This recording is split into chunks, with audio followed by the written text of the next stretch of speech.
पश्चिमी रेलवे मुंबई में जो वैकेंसीज हैं टोटल सहायक एस और टी 442 कुल इसमें पद हैं। और उसके अलावा अनारक्षित की 180 पद इसमें हैं। और सहायक वर्कशॉप जो है 127, सहायक ब्रिज 100, सहायक ब्रिज के 13। और उसके अलावा सहायक सी और डब्ल्यू 162, सहायक लोको शेड डीजल 12, सहायक लोको शेड विद्युत 67। इस तरीके से पॉइंट्समैन बी के वैकेंसी 206 हैं। और ट्रैक मेंटेनर के जो है 857 पद हैं। कुल मिला के 1892 पद यहाँ पर जो है पश्चिमी रेलवे के अंतर्गत आए हैं। इसके अलावा अगर हम उत्तर पश्चिमी रेलवे की बात करें तो उत्तर पश्चिमी रेलवे जयपुर के अंतर्गत जो वैकेंसीज हैं टोटल अनारक्षित की सीटों की अगर हम बात करें दोस्तों, यहाँ पर जो ट्रेड्स मेंटेनर की हैं 456 पद हैं। पॉइंट्स बी के जो है 129 पद हैं। इसके अलावा सहायक एस और टी के 36 पद हैं। टोटल हैं 797 पद पश्चिमी उत्तर पश्चिमी रेलवे जयपुर के अंतर्गत। और टोटल अगर हम पदों की बात करें, कुल पद जो हैं वो हैं 1433 उत्तर पश्चिमी रेलवे में। और साथ ही दोस्तों ये जो पश्चिमी रेलवे है इसमें है 4672 पद। ठीक है। उसके अलावा अगर हम दक्षिण पश्चिमी रेलवे की बात करें जो हुबली में है जिसका हेड ऑफिस, तो यहाँ पर अनारक्षित की बात करें 207 पद हैं। और अगर टोटल बात करें तो 503 पदों पर यहाँ पर विज्ञापन जारी हुआ है। इसके अलावा जो जबलपुर यानी कि पश्चिमी मध्य रेलवे जबलपुर में टोटल 769 पद हैं अनारक्षित की। और टोटल खुद पद जो हैं 1614 पद यहाँ पर आए हुए हैं। इसके अलावा पूर्व तटीय रेलवे भुवनेश्वर के अंतर्गत टोटल पद हैं जनरल के सामान्य के लिए 405 पद। और टोटल कुल पद जो टोटल हैं 964 पद हैं। इसके अलावा अगर बात करें दक्षिण पूर्वी मध्य रेलवे के अंदर बिलासपुर में, यहाँ पर 578 पद हैं सामान्य के लिए और 1337 कुल पद यहाँ पर हैं। उत्तर रेलवे की बात करें तो उत्तर रेलवे नई दिल्ली के अंतर्गत टोटल वैकेंसीज आई हैं 2008, तो जनरल अनारक्षित के अंतर्गत टोटल हैं। और साथ ही दोस्तों यहाँ पर अगर कुल पदों की बात करें तो 4785 पद यहाँ पर उत्तर रेलवे के अंतर्गत आए हुए हैं। दक्षिण रेलवे की बात करें दोस्तों 1086 पद यहाँ पर हैं। और टोटल पद 2694 पद दक्षिण रेलवे यानी कि चेन्नई के अंतर्गत आए हुए हैं। उसके अलावा पूर्वी रेलवे की बात करें तो कोलकाता में इसका हेड ऑफिस है। और इसमें सामान्य के 767 पोस्टें जो अनारक्षित के लिए होंगे। और उसके अलावा 1817 पद इसके अंतर्गत पूर्वी रेलवे के अंतर्गत टोटल पद जो है 1817 पद आए हुए हैं। पूर्वी रेलवे की अगर हम दूसरी बात करें तो गोरखपुर में इसका हेड ऑफिस है। यहाँ पर सामान्य के 598 पद हैं। और टोटल पदों की बात करें तो 1370 पद यहाँ पर पूर्वी रेलवे के अंतर्गत आए हुए हैं। इसके अलावा पूर्वोत्तर सीमांत रेलवे गुवाहाटी की बात करें तो 828 पद अनारक्षित हैं। और कुल पदों की बात करें तो 2048 पद यहाँ पर कुल पद आए हुए हैं। मध्य रेलवे के अंतर्गत हम मुंबई की बात करें, मुंबई में अनारक्षित 1395 पद हैं। और टोटल पद हैं 3244 पद आरक्षण को मिलाते हुए। उसके अलावा बात करें पूर्व मध्य रेलवे हाजीपुर की बात करें तो 518 पद अनारक्षित के आई हैं। और उसके अलावा टोटल जो पद हैं 1251 पद जो हैं इसके अंतर्गत विज्ञापन में निकले हुए हैं।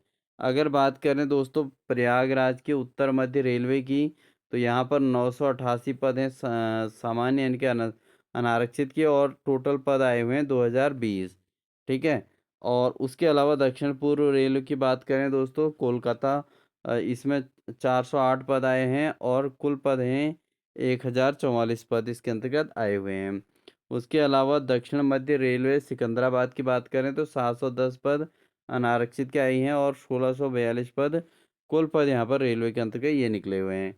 तो दोस्तों अगर हम टोटल पदों की बात करें तो लगभग 34,000 के अप्रॉक्सीमेट ये पद हो रहे हैं दोस्तों। ठीक है। हेलो दोस्तों, स्वागत है आपका हमारे YouTube channel mission lecture UK 2025 पर। तो आज दोस्तों हम एक ऐसे बेहतरीन जॉब्स के बारे में बात कर रहे हैं, जो रेलवे के अंतर्गत निकली हुई है। हालाँकि ये जॉब जो है ग्रुप डी की वैकेंसी है, लेकिन इसके अंतर्गत जो वैकेंसी का जो प्रोसेस है और जो जिस तरीके से इसमें सिलेक्शन होना है, आज हम इस पर पूरे बात करेंगे। और साथ ही फिर तो आपको बता दें कि आज इस फॉर्म को भरने की अंतिम तिथि भी रहेगी 28 तारीख की। ठीक है दोस्तों? जो 28 तारीख इसकी फॉर्म को भरने की अंतिम तिथि है। तो सभी अभ्यर्थी जो है इसको अच्छे से अवलोकन करें और आज ही इसका फॉर्म अप्लाई कर लें, क्योंकि ज़रूरी नहीं है कि यहाँ पर जो है इसकी डेट जो है बढ़े। ठीक है दोस्तों? डेट बढ़े ऐसी कोई गारंटी नहीं है, इसलिए आप सभी लोग इसको टाइमली इसको अप्लाई कर लें। तो दोस्तों स्वागत है आपका हमारे YouTube channel mission lecture UK 2025 पर। तो दोस्तों आज हम रेलवे से संबंधित जॉब के बारे में बात कर रहे हैं, जहाँ पर बम्पर वैकेंसीज निकली हुई हैं। तो दोस्तों बिना देरी किए हुए आज की क्लास को स्टार्ट करते हैं और आपको इन्फॉर्म कर देते हैं कि यहाँ पर कौन सी तिथि कब निर्धारित की गई है। तो दोस्तों यहाँ पर जो है रेलवे द्वारा जो विज्ञापन जारी किया गया था, ये प्रकाशन तिथि हुई थी 22 जनवरी को ये विज्ञापन जारी हुआ था और ऑनलाइन फॉर्म प्रारंभ करने की तिथि 23 जनवरी रखी गई थी और फॉर्म जमा करने की अंतिम तिथि जो है 22 फरवरी इसके फिक्स कर दी गई थी। लेकिन हाल ही में रेलवे ने एक नई अपडेट दी थी, जिसके अंतर्गत रेलवे ने 28 फरवरी इसकी अंतिम तिथि निर्धारित कर दी है। ठीक है? तो 28 तारीख इसकी लास्ट डेट है दोस्तों।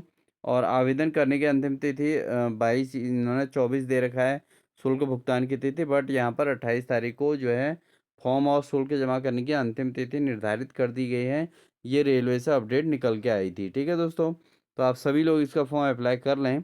तो दोस्तों यहाँ पर अगर हम बात करें तो एज लिमिट की बात करें, तो इसमें जो आयु सीमा दी गई है वो 18 से लेकर 36 वर्ष तक की इसकी एज लिमिट है। और साथ ही अगर हम वैकेंसीज की बात करें दोस्तों, तो 32,438 पद इसके अंतर्गत निकले हुए हैं दोस्तों। ठीक है? तो दोस्तों बहुत बेहतरीन मौका है। और अगर इसमें हम पे लेवल की बात करें तो बेसिक पे 18,000 का है इसमें बेसिक। और यहाँ पर दोस्तों अगर आपकी स्टार्टिंग जो सैलरी इसमें बनेगी लगभग 22 से 25,000 के बीच स्टार्टिंग इसमें सैलरी रहेगी। ठीक है दोस्तों? ग्रुप डी की ये वैकेंसी है दोस्तों। ग्रुप डी के अंतर्गत ये वैकेंसी आएगी।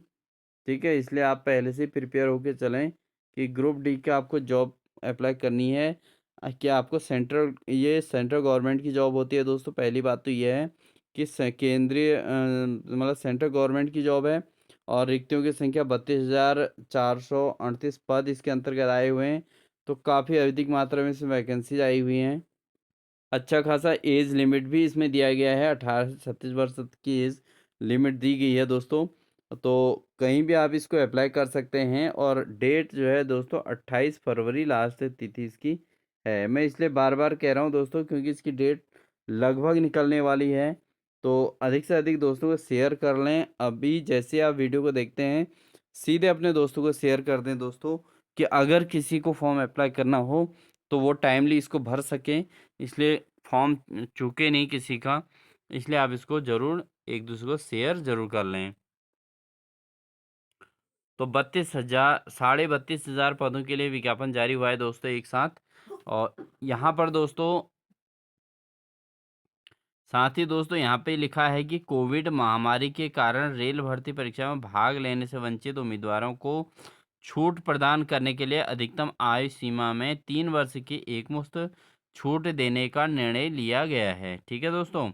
और इसमें आपको ध्यान देना है दोस्तों कि यहाँ पर कहा गया है कि उम्मीदवारों को सुनिश्चित कर लेना है कि ऑनलाइन आवेदन जमा करने की अंतिम तिथि अर्थात 22 फरवरी, दोस्तों ये 28 फरवरी है, इसको आप समझ लें। अभी 28 फरवरी है, इसका मैं नोटिफिकेशन आपको अभी दिखाता हूँ। ठीक है? तो इस वीडियो के अंत में आपको इसका नोटिफिकेशन दिखाऊंगा कि 28 तारीख के लिए इसका जो चेंजेज आया हुआ है वो मैं आपको दिखाता हूँ।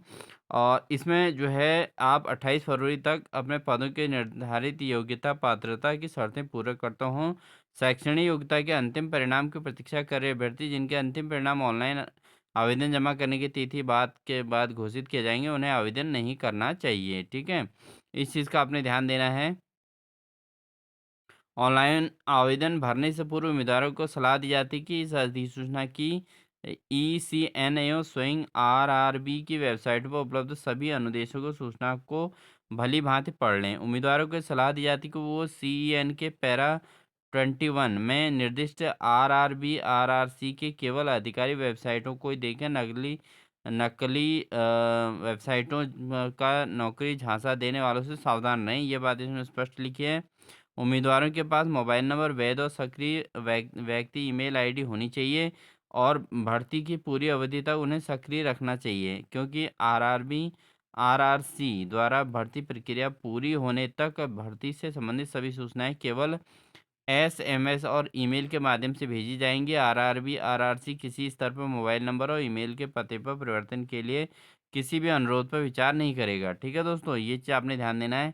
और उसके अलावा दोस्तों आपने क्या करना है, रेलवे में एक बार किया गया चयन अंतिम होगा, यानी कि आपने इस चीज़ का ध्यान देना है दोस्तों, इम्पोर्टेंट है। उम्मीदवारों को ऑनलाइन आवेदन प्रस्तुत करने से पहले अपनी अर्हता सुनिश्चित करने के लिए इस सीईएन 8/224 में दर्शाई गई रिक्त तालिका और उसमें उल्लिखित पदों के लिए पैरामीटर को भलीभांति पढ़ना चाहिए और उसके पश्चात अपनी पात्रता अनुसार चुने गए रेलवे के अंतर्गत रेलों और पदों के लिए विकल्प देना अपेक्षित है। बाद में इसका जो एक बार किया गया चयन ही अंतिम माना जाएगा, ये भी ध्यान रखना है। और उम्मीदवार को पात्रता केवल उसके द्वारा ऑनलाइन आवेदन में दी गई जानकारी के आधार पर निर्धारित की जाएगी। उम्मीदवारों द्वारा आवेदन पत्र, प्रमाण पत्र या फोटो कॉपी के प्रिंट आउट को संबंधित रेलवे भर्ती बोर्ड को डाक के माध्यम से भेजने की आवश्यकता नहीं है। यदि भर्ती प्रक्रिया के दौरान उसका अथवा उसके पश्चात किसी उम्मीदवार द्वारा अपने आवेदन में दी गई सूचना झूठी और गलत होने पर किसी संभावित सूचना को छिपाए जाने की उम्मीदवारों के द्वारा पदों के लिए अपेक्षित मानदंड पूरे नहीं किए जाने, उसकी पात्रता समाप्त कर दी जाएगी। तो दोस्तों यहाँ पर इसकी पात्रता समाप्त कर दी जाएगी अगर वो मानदंडों को पूरा ना करते हों। इसके अलावा यहाँ पर बात है दोस्तों, उम्मीदवार आवेदन जमा करने के बाद भी आवेदन पत्र में सुधार के लिए संशोधन विंडो के अंतिम तिथि तक संशोधन शुल्क का भुगतान करके खाता बनाए फॉर्म में भरे गए विवरण को मोबाइल नंबर और ईमेल आईडी सहित चयनित रेलवे अतिरिक्त आवेदन विवरण को संशोधित कर सकते हैं, लेकिन आवेदन पत्र में सुधार के लिए संशोधन विंडो के अंतिम तिथि को के आवेदन बाद आवेदन में दी गई जानकारी में संशोधन की कोई आवेदन आरआरबी द्वारा स्वीकार नहीं किया जाएगा। मेडिकल फिटनेस उम्मीदवारों को यह सुनिश्चित करना होगा कि वे आवेदित पदों के लिए निर्धारित चिकित्सा मानकों को पूरा करते हैं। आवेदित पदों के लिए चिकित्सकीय रूप से अनुपयुक्त पाए जाने पर उन्हें कोई वैकल्पिक नियुक्ति प्रदान नहीं की जाएगी, ठीक है? तो फिटनेस होना ज़रूरी है दोस्तों। और अगर आयु सीमा की बात करें तो 1 जनवरी 2025 तक आयु सीमा निर्धारित न्यूनतम और अधिकतम आयु सीमा में छूट संबंधी विवरण पैरा 5.1 में दर्शाया गया है। उसके अलावा दोस्तों यहाँ पर और भी जानकारियाँ दी गई हैं, हालाँकि जब आप फॉर्म भरोगे तो आपको सारी चीज़ें मिल जाएँगी इसके अंतर्गत। ठीक है दोस्तों, कैसे फॉर्म भरना है, कैसे क्या करना है, इसके बारे में इसमें बताया गया है। जो विशेष खबरें हैं दोस्तों, उसको हम अवश्य आपको बता रहे हैं। इसमें एक चीज़ और बताइए, अभ्यर्थी के लिए हेल्पलाइन नंबर भी दिया गया है। ऑनलाइन आवेदन जमा करने संबंधी किसी भी सूचना के लिए 10 बजे से 5 बजे तक के बीच आप इसकी मेल आईडी पर या फ़ोन नंबर पर कॉल करके आप अपनी जानकारी ले सकते हैं। परीक्षा प्रक्रिया से संबंधी महत्वपूर्ण दिशा निर्देश क्या-क्या हैं इसमें देखिए। यदि कोई भी उम्मीदवार जो परीक्षा सीबीटी के दौरान किसी प्रकार के अनुचित साधनों का प्रयोग पाया जाएगा, तो कंप्यूटर बेस्ड टेस्ट होगा दोस्तों इसमें। और परीक्षा में सम्मिलित होने के लिए अपने स्थान पर किसी अन्य व्यक्ति को भेजने का प्रयास करता हुआ पाया जाएगा, तो उसे आरआरबी आरआरसी की सभी परीक्षाओं में सम्मिलित होने से आजीवन वंचित किया जाएगा। उसे रेलवे में कोई भी नियुक्ति पाने से वंचित कर दिया जाएगा और यदि पहले ही नियुक्त है तो उसे सेवा से बर्खास्त कर दिया जाएगा। ऐसे उम्मीदवार के विरुद्ध कानूनी कार्रवाई की जा सकती है, ये इन्होंने कहना है, ठीक है। प्रतिबंधित सामग्री क्या-क्या होती है वो आपको हर एग्जाम में पता है, सेम ही होती है। परीक्षा के चरण हैं। परीक्षा के चरण क्या-क्या हैं दोस्तों देखिए। यह परीक्षा एकल चरण कंप्यूटर आधारित सीबीटी होगी। रेलवे प्रशासन को एकल अथवा बहुस्तरीय परीक्षा स्तरीय पद्धति स्तर में सीबीटी परीक्षा का आयोजन करने का अधिकार है, ठीक है। तो या तो इसमें जो है एकल अथवा बहुस्तरीय पद्धति पर ये एग्ज़ाम करा सकते हैं। कंप्यूटर बेस्ड टेस्ट में उत्तीर्ण होने वाले उम्मीदवारों की शारीरिक दक्षता परीक्षा पीईटी होगी फिजिकल टेस्ट और सम्मिलित होना पड़ेगा। इसके पश्चात दस्तावेज सत्यापन और चिकित्सा जांच कराई जाएगी। बुलावा पत्र की बात करें, अभ्यर्थियों को आरआरबी आरआरसी के आधिकारिक वेबसाइटों पर उपलब्ध कराए गए लिंक से शहर और परीक्षा की तारीख सूचना कॉल लेटर और यात्रा प्राधिकार से डाउनलोड करना होगा। अंकों का सामान्यीकरण बहुत सत्रों से शामिल परीक्षा के सभी चरणों में सामान्यीकरण किए जाएंगे। शारीरिक दक्षता के लिए शॉर्टलिस्ट करना, पीईटी तक के लिए उम्मीदवारों को शॉर्टलिस्टिंग रेलवे आरआरबी वाइज रिक्तियों के 3 गुना दर से की जाएगी। पीईटी के लिए शॉर्टलिस्टिंग सीबीटी में उम्मीदवारों की योग्यता पर आधारित होगी। कई सत्रों में आयोजित सीबीटी के अंकों का सामान्यीकरण किया जाएगा। नेगेटिव मार्किंग दोस्तों, यहाँ पर सीबीटी में गलत उत्तरों के लिए नेगेटिव मार्किंग हुए प्रति प्रश्न ही निर्धारित अंकों में 1/3 अंक गलत उत्तर के लिए काट दिया जाएगा। तो ये बात भी इन्होंने कही है। और साथ ही दोस्तों बढ़ते हैं आगे, तो यहाँ पर सामान्य निर्देश दिए गए, इनको आप पूरा स्टडी करें दोस्तों। फॉर्म भरने से पूर्व बहुत अच्छे से इसको अध्ययन कर लें।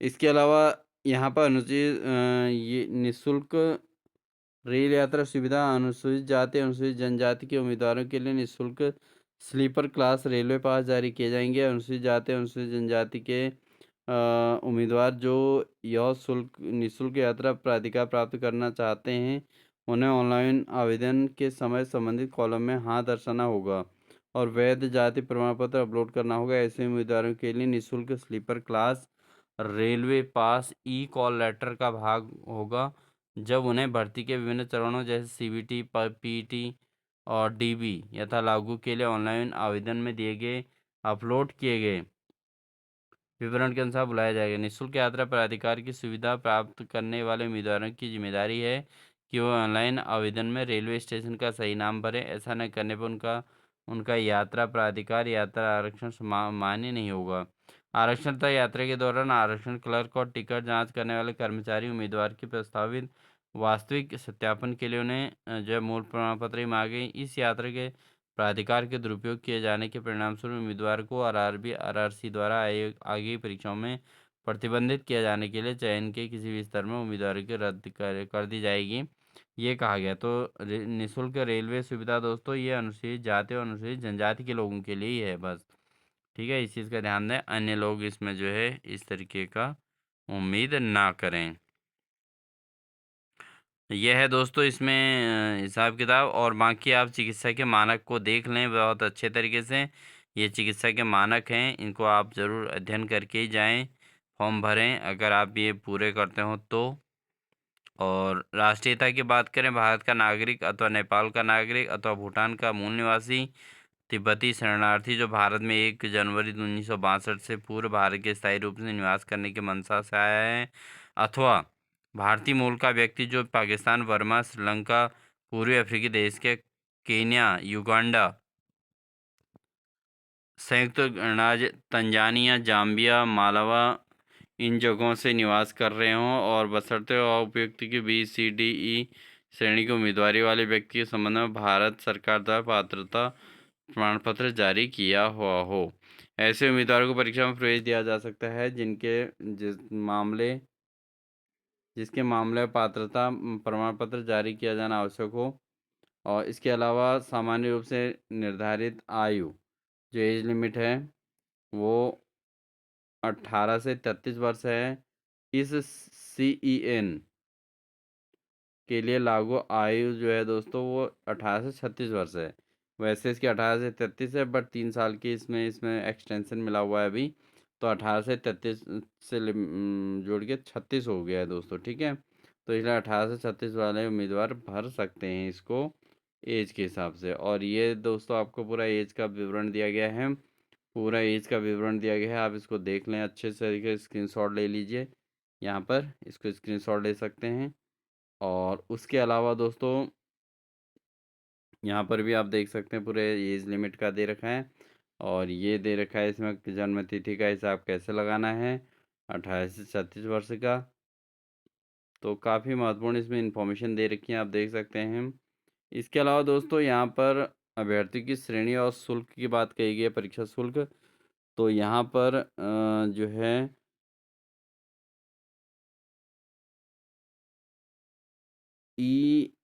सीईएन में पदों के लिए आवेदन करने वाले उम्मीदवारों को नीचे दी गई श्रेणी के अनुसार निर्धारित शुल्क का भुगतान करना होगा। नीचे क्रम में उल्लिखित छूट प्राप्त श्रेणी के अलावा अन्य श्रेणी के उम्मीदवार वर्ग के लिए जनरल कैटेगरी के लिए 500 रुपये का शुल्क है दोस्तों। कंप्यूटर बेस्ड टेस्ट में सम्मिलित होने पर 500 में से 400 रुपये की राशि पर लागू बैंक शुल्क काटकर शेष राशि वापसी यथा समय की जाएगी।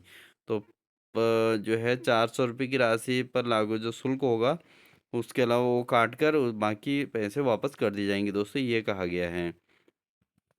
बाकी जो कैटेगरी के हिसाब से एससी एसटी समुदाय और अल्पसंख्यक आर्थिक रूप से पिछड़े वर्ग के उम्मीदवारों के लिए ईवीएस, तो ये जो है 250 रुपये यहाँ पर शुल्क निर्धारित है।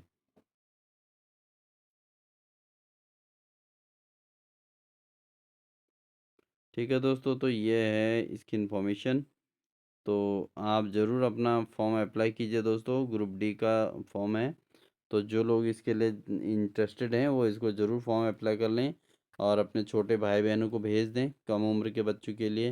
अगर स्टार्टिंग में सेंट्रल गवर्नमेंट की जॉब है दोस्तों, ठीक है, तो हालांकि वर्क तो करना पड़ेगा। अब बात करेंगे यहाँ पर टेस्ट किस प्रकार से होना है। परीक्षा अवधि मिनट 90 मिनट में सामान्य विज्ञान के 25 क्वेश्चन, गणित के 25 क्वेश्चन, सामान्य बुद्धिमत्ता तर्क शक्ति के 30 क्वेश्चन, सामान्य जानकारी के समसामयिक विषय पर आधारित टोटल मिला के 100 अंकों का यहाँ पर पेपर होना है दोस्तों। कितना अंकों का? 100। और नेगेटिव मार्किंग में 1/3 की कटिंग है दोस्तों, इस चीज़ का ध्यान देना है। तो नेगेटिव मार्किंग बहुत इसको जो है बैक कर देगी आदमी को, ठीक है, इस चीज़ का ध्यान देना है। और ये यहाँ पर सिलेबस दिया गया है इस तरीके से। गणित के क्वेश्चन पूछे जाने हैं दोस्तों। गणित में संख्या पद्धति, बॉड मास, दशमलव भिन्न, एलसीएम, एचसीएफ, अनुपात समानुपात, प्रतिशतता, क्षेत्र मिति, कार्य दूरी, साधारण ब्याज, चक्रवृद्धि ब्याज, लाभ हानि, बीजगणित, ज्यामिति, त्रिकोणमिति, प्रारंभिक सांख्यिकी, इनसे आधारित है। कैलेंडर, नलटंकी और सामान्य बुद्धिमत्ता में वर्णक्रम, अनुक्रम, कोडिंग, डिकोडिंग से संबंधित क्वेश्चन। सामान्य विज्ञान के अंतर्गत 10वीं स्तर की भौतिक, रसायन, जीव विज्ञान, सामयिक विषयों पर आधारित अंतर्गत विज्ञान, भौतिकी, खेलकूद, संस्कृति और अर्थशास्त्र, राजनीति और इनसे संबंधित क्वेश्चन इसमें पूछे जाने हैं, ठीक है।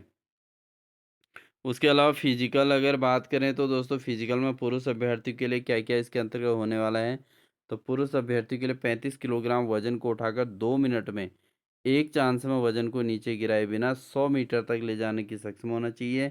और दूसरा, 20 किलोग्राम वजन को उठाकर 2 मिनट में एक चांस में वजन को नीचे गिराए बिना 100 मीटर तक ले जाने की क्षमता होनी चाहिए। ये महिलाओं के लिए है दोस्तों, ये पुरुषों के लिए है, ठीक है दोस्तों। तो ये पुरुषों के लिए, महिलाओं के लिए, ठीक।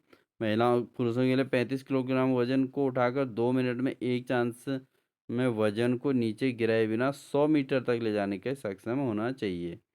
और 1000 मीटर की दूरी को 4 मिनट 15 सेकंड में एक ही चांस में दौड़ने में सक्षम होना चाहिए। ये भी दोनों चीज़ इसके अंतर्गत होनी जरूरी है। तो दोस्तों ये है आपके लिए इन्फॉर्मेशन, जो एक अच्छी खासी जॉब, ग्रुप डी की जॉब ज़रूर है दोस्तों, लेकिन सेंट्रल गवर्नमेंट की जॉब है, रेलवे के अंतर्गत सरकारी नौकरी है दोस्तों। तो इसको आप ज़रूर देख लें, क्योंकि 18,000 का इसमें जो है बेसिक है। और आपको स्टार्टिंग जो जॉब मिलेगी सैलरी लगभग लगभग 22 से 25,000 के बीच मिलेगी स्टार्टिंग सैलरी दोस्तों।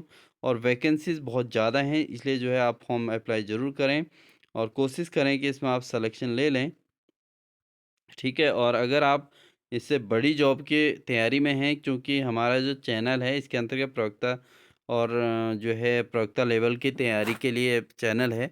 अब इसमें इस चैनल में इसको डालने का मेन मकसद ये है कि किसी भी बेरोज़गार अभ्यर्थी तक ये सूचना पहुंच जाए और उसकी जॉब लग जाए।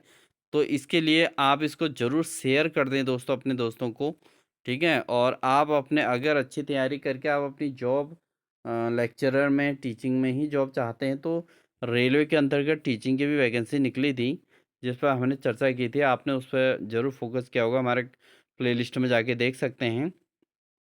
आपने वो फॉर्म भरे होंगे, आप उसके लिए अच्छी खासी तैयारी कीजिए, उसमें सिलेक्शन ले लीजिए। ठीक है दोस्तों? और इसको जो है अपने छोटे भाई-बहनों को, दोस्तों को, जो कम पढ़े-लिखे लोग हैं, उन लोगों को ज़रूर शेयर कर दें क्योंकि उनके लिए हेल्पफुल हो सकती है। और एज लिमिट भी 36 साल तक है इसमें, बहुत अच्छा ये मौका है दोस्तों। इसको अप्लाई ज़रूर करवा दीजिएगा उनसे। रिक्तियों का विवरण बहुत ज़्यादा रिक्तियाँ हैं, मैंने शुरू में ही आपको दिखा दिया था। एक बार फिर से आपको इसको दिखा देता हूँ दोस्तों।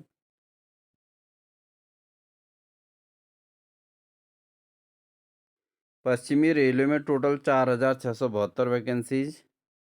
इसके अलावा उत्तर पूर्वी रेलवे जमशेदपुर जयपुर में दोस्तों 1433 पद हैं। इसके अलावा अगर दक्षिण पश्चिमी रेलवे की बात करें हुबली में 503 पदों का विज्ञापन जारी हुआ है। इसके अलावा दोस्तों पश्चिमी मध्य रेलवे जबलपुर में 1614 पद हैं। इसके अलावा पूर्वी तटीय रेलवे भुवनेश्वर में 964 पद।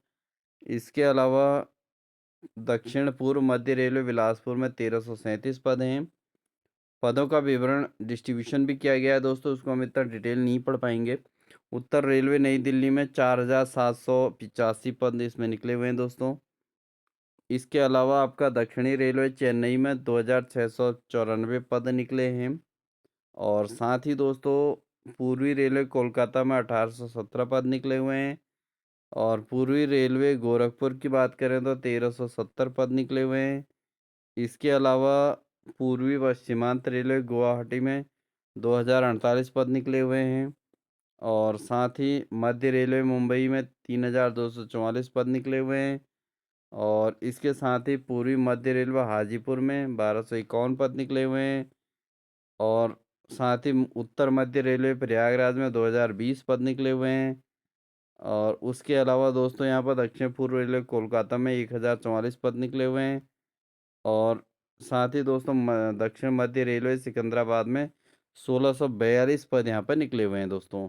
तो दोस्तों इतने टोटल मिला के 32,484 पद यहाँ पर निकले हुए हैं दोस्तों। तो इतनी वैकेंसीज के लिए हम विज्ञापन एक साथ जारी हुआ है दोस्तों। और फॉर्म एक ही भरना है। अगर आप सामान्य शाखा से हैं तो रुपये 500 आपको शुल्क जमा करना है। और साथ ही इसमें से भी जब आप जिस दिन एग्ज़ाम देने जाओगे, कंप्यूटर बेस्ड टेस्ट देने जाओगे, उस दिन आपको 350 400 रुपये वापस वहाँ पर मिल जाएंगे। ठीक है दोस्तों? तो दोस्तों ये थी इन्फॉर्मेशन आपको रेलवे से संबंधित सेंट्रल गवर्नमेंट की जॉब को लेकर। तो आप ज़रूर आवेदन कीजिएगा अगर आप इसके लिए एलिजिबल अपने आप को नहीं मानते हैं, या आप अच्छी प्रोफाइल की तैयारी कर रहे हैं, अच्छे जॉब की तैयारी कर रहे हैं, तो आप अपने उन दोस्तों को ज़रूर शेयर कर दें जो 10th पास या 12th पास हैं और 36 साल जिनकी एज नहीं हुई है कंप्लीट अभी, वो सभी अभ्यर्थी इसके लिए अप्लाई कर सकते हैं। और बहुत सारी वैकेंसीज हैं, आसानी से सिलेक्शन हो जाएगा। कम स्टडी में सिलेक्शन होने की उम्मीद है दोस्तों। उम्मीद है आप ऐसा ही अपने दोस्तों को शेयर ज़रूर करेंगे। और साथ ही दोस्तों अगर आप हमारे चैनल पर नए हैं तो प्लीज़ चैनल को सब्सक्राइब ज़रूर कर लीजिएगा। बेल आइकन दबाकर ऑल नोटिफिकेशन ऑन कर लीजिएगा, जिससे इसी प्रकार की समस्त प्रकार की जॉब्स के नोटिफिकेशन आपको लगातार देखने को मिलेगा। तो मिलते हैं दोस्तों, इससे पहले कि दोस्तों आपको तो दोस्तों इससे पहले आपको फाइनली यहाँ पर दिखा देते हैं कि closing date of time of the online submission of application form. तो ये दे दिया गया है 28 फरवरी। ठीक है दोस्तों, आप देख सकते हैं यहाँ पर 28 फरवरी इसमें जो है फॉर्म सबमिशन की अंतिम तिथि दे दी गई है। पहले 21-22 की थी, अब ये डेट बढ़ाकर दोस्तों 28 तारीख की कर दी गई है, 28 फरवरी। तो 28 फरवरी को आपका जो है फॉर्म भरने का लास्ट डेट इसमें निर्धारित की गई है। और फीस सबमिट करने की दोस्तों यहाँ से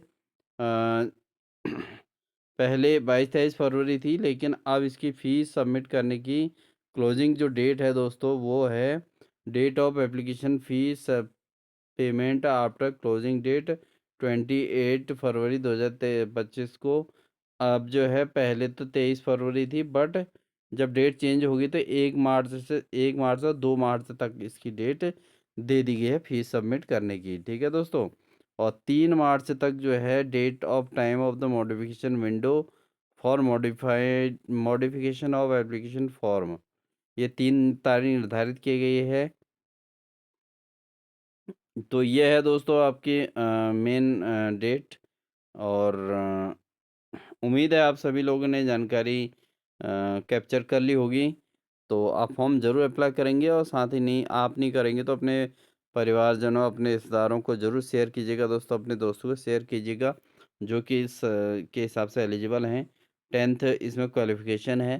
ठीक है दोस्तों? तो इसी सभी बातों के साथ दोस्तों चैनल पर नए हैं तो सब्सक्राइब ज़रूर कर लें और बेल आइकन दबाकर ऑल नोटिफ़िकेशन ऑन कर लीजिएगा। जिससे लगातार आपको किसी भी प्रकार की गवर्नमेंट जॉब उत्तराखंड हो चाहे सेंट्रल गवर्नमेंट की हो तो उनसे संबंधित सारी इन्फॉर्मेशन आपको लगातार देते रहेंगे। मिलते हैं आपको एक नेक्स्ट बेहतरीन क्लास के साथ, तब तक के लिए अपना ध्यान रखिए। Wish you all the best.